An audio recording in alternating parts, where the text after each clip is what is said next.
নমস্কার বন্ধুরা, আশা করি সবাই ভালো আছে। আজকে যে রেসিপিটা নিয়ে এসেছি সেটা যারা নিরামিষ খায় তাদের জন্য একদম পারফেক্ট, আর যারা নিরামিষ খায় না তারাও এটা খেতে পারে। আর এটা স্বাস্থ্যসম্মত একটা রেসিপি। তো দেখেই বোঝা যাচ্ছে ডোগা পাতার তরকারি। তো এটা হলো বড়ি দিয়ে আর সবজি দিয়ে লাউয়ের ডোগার ঝোল। তো এটা আমাদের বাঙালিদের ঘরে ঘরে হয়ে থাকে। তো আমিও বানিয়েছি, ভাবলাম আপনাদের সাথে শেয়ার করি। এই যে নিয়েছি লাউয়ের ডোগা, পাতা, কাঁচা লঙ্কা কিছুটা আর আদা কুচি। আর এদিকে সবজির মধ্যে নিয়ে নিয়েছি আলু, মিষ্টি কুমড়ো, শিম আর বেগুন। আলুটাকে লম্বা লম্বা করে, সবগুলোকে লম্বা লম্বা করে কেটেছি। আর লাগবে বিউলির ডালের বড়ি। তো বড়িটাকে আগে আমি ভেজে নেব, এক এক করে সবগুলোকে ভাজবো। এবারে আলুটাকে ভেজে তুলে নিব। সব লবণ হলুদ দিয়ে ভেজে নিয়েছি।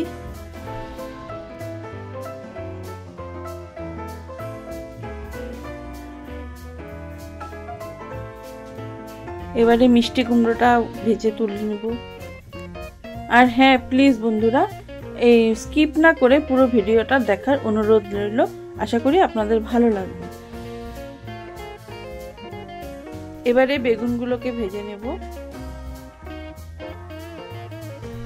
শিমগুলোকে ভেজে তুলব।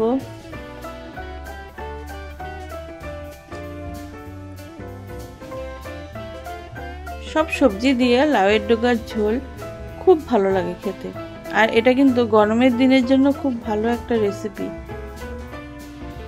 এই যে তেল গরম করে সব ভেজে তুললাম, তুলে তেল গরম করে কালো জিরে দিয়ে দিলাম সোমবারে।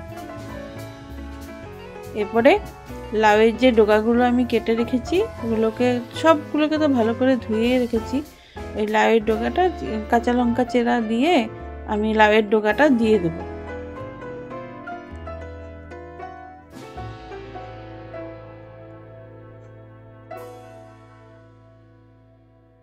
এই যে লাউয়ের ডোগাটা এখন দিয়ে দিয়েছি এক এক করে।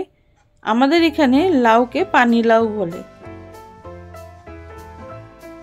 এই যে লবণ হলুদ দিয়ে, সামান্য লবণ দেব, বেশি দেব না, দিয়ে এটাকে ভাজবো।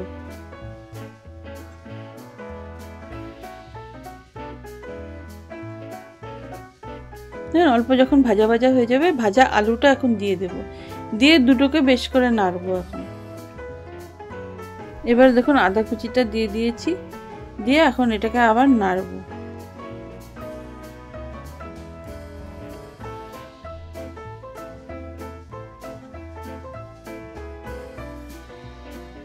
এখন সামান্য জল দিয়ে দেব, দিয়ে হলুদ, জিরে গুঁড়ো, ধনে গুঁড়ো সামান্য সামান্য পরিমাণ, খুব বেশি না,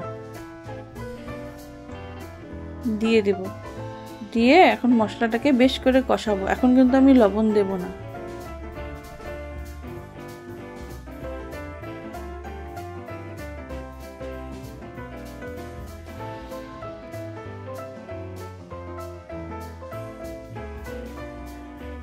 এখন দিয়ে দিব যে লাউয়ের যে পাতাগুলো ছিল সেই পাতাগুলোকে ছোট ছোট করে কেটে দিয়ে দিব। এখন দেখুন মজে গেছে পুরো, মশলা সহ সবগুলো ভালো মতো কষে গেছে, তেলও ছেড়ে গেছে মশলার থেকে। এখন কিছুটা জল দিয়ে দিব ঝোলের জন্য। আর এটা কিন্তু ঝোল ঝোল হবে, আর খেতে এত দারুণ হয়।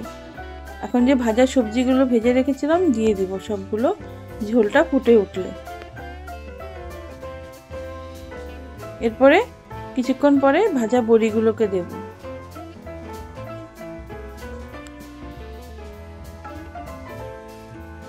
এখন দিব লবণ, পরিমাণ মতো লবণ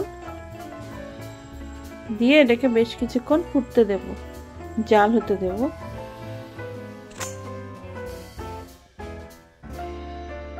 এই দেখুন আমার রান্না প্রায় কমপ্লিট, সব কিছু ভালো করে সেদ্ধ হয়ে গেছে।